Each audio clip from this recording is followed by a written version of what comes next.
জি, এই মুহূর্তে মূলত আরও ৩টি কেন্দ্রের ভোট গণনা চলছে। আর এখন পর্যন্ত ১৭টি কেন্দ্রের ভোট গণনা সম্পন্ন হয়েছে।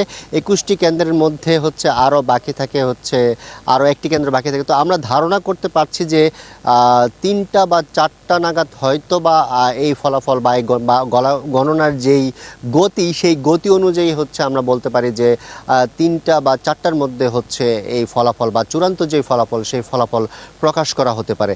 একই সাথে আপনি জানেন যে বৃহস্পতিবার সকাল ৯টা থেকে বিকাল ৫টা পর্যন্ত জাকসু নির্বাচনের যে ভোট গ্রহণ অনুষ্ঠিত হয়েছে। এরপর আরেকটি কেন্দ্রের ভোট গ্রহণ সম্পূর্ণ না হয়, সেটি আরও বিলম্বিত হয়ে ঠিক 10টা-15 মিনিট থেকে ভোট গণনা শুরু করেছে জাকসু নির্বাচন কমিশন কর্তৃপক্ষ। একই সাথে যখন এই ভোট চলাকালীন সময়ে আমরা কিছু বিচ্যুতি, কিছু অনিয়ম বা কিছু নাটকীয়তা, আলোচনা সমালোচনা সব কিছুই কিন্তু আমরা দেখেছি। এর মধ্যে ছাত্রদল সমর্থিত যে প্যানেল, সেটি ৪টার দিকে ভোট বর্জন করেছে। একই সাথে কিছুক্ষণ পর আবার আমরা দেখেছি যে স্বতন্ত্র 4টি প্যানেল ভোট বর্জন করেছে। একই সাথে আরও 20 জন স্বতন্ত্র প্রার্থী জাকসু নির্বাচন বর্জন করেছে। এরপর এরপর থেকে আরও চারজন কমিশনার, নির্বাচন কমিশনার যেই নির্বাচন কমিশন থেকে তাদের পদ সরিয়ে নিয়েছে।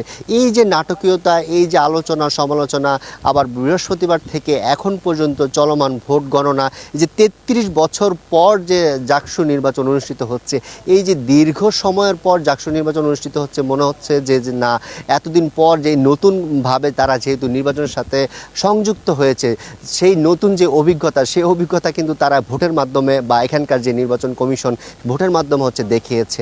আরেকটা বিষয় জানিয়ে রাখি, সেটি 33 বছর পর প্রথমবারের মতো কিন্তু এখানকার যে শিক্ষার্থীরা রয়েছেন তারা ভোট দিতে পেরেছেন। এই ভোট দেয়াকে কেন্দ্র করে কিন্তু আমরা শিক্ষার্থীদের মাঝে উচ্ছ্বাস, উদ্দীপনাও কিন্তু শিক্ষার্থীদের মধ্যে আমরা দেখেছি। এই ছিল আমার কাছে। আর সিনেট ভবনে যেখানে ভোট গণনা চলছে, সেখানে আছেন আমাদের সহকর্মী শাওন।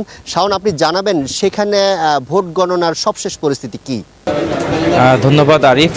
সিনেট ভবনের ভেতরে ভোট গণনার যে পরিবেশ, এটি এখন একেবারেই ঝিমিয়ে পড়েছে। অর্থাৎ এখানকার কার্যক্রম অনেকটাই কমে এসেছে।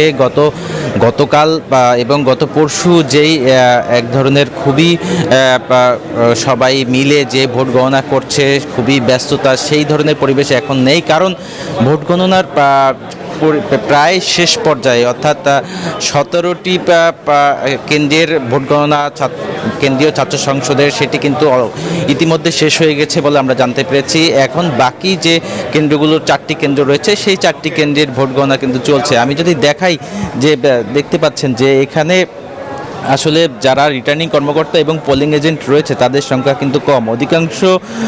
অধিকাংশ টেবিলই এখন ফাঁকা হয়ে গেছে। অর্থাৎ বলা যায় যে ভোট গণনার যে কার্যক্রম, সেই কার্যক্রম একেবারে শেষ পর্যায়ে।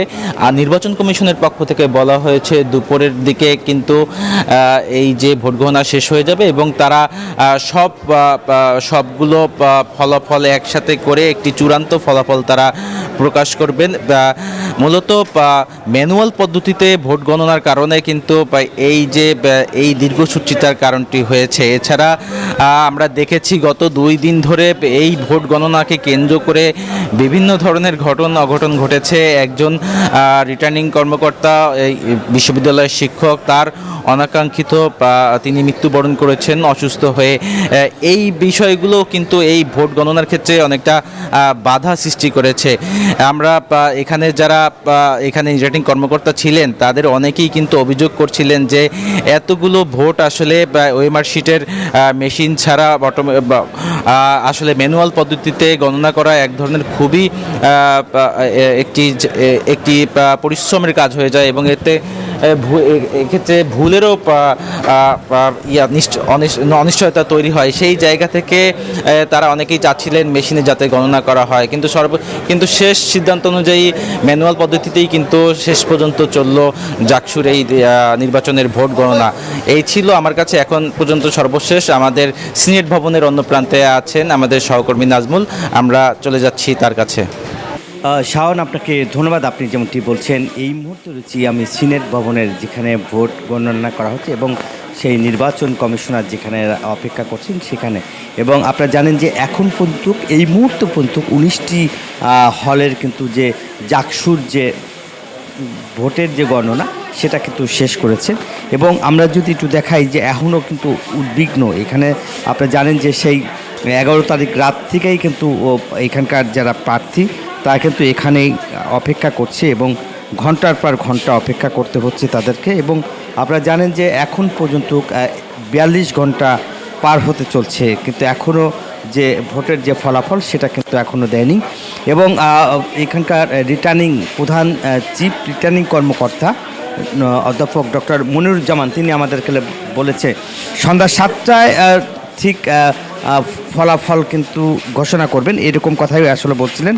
এবং এখন যে দুইটি হলের যে আপনার যে গণনা সে দুটি আসলে গণনা চলছে। এবং বিশ্বকবি রবীন্দ্রনাথ ঠাকুর হল এছাড়াও কাজী নজরুল হল, এই দুটি হলের কিন্তু এখন গণনা চলছে। এবং এই গণনা শেষ হলেই যে প্রক্রিয়া রয়েছে সেই প্রক্রিয়ার যে কাজ সেগুলি শেষ করে এবং তারা একটি জরুরি মিটিং করার পরে এরপরে তারা যে এখানকার যে ফল প্রকাশ করা হবে সেটার ফল প্রকাশের যে ঘোষণা এখান থেকে দিবেন। এই ছিল আমার কাছে জাকসু নির্বাচনের গণনা এবং সর্বশেষ তথ্য।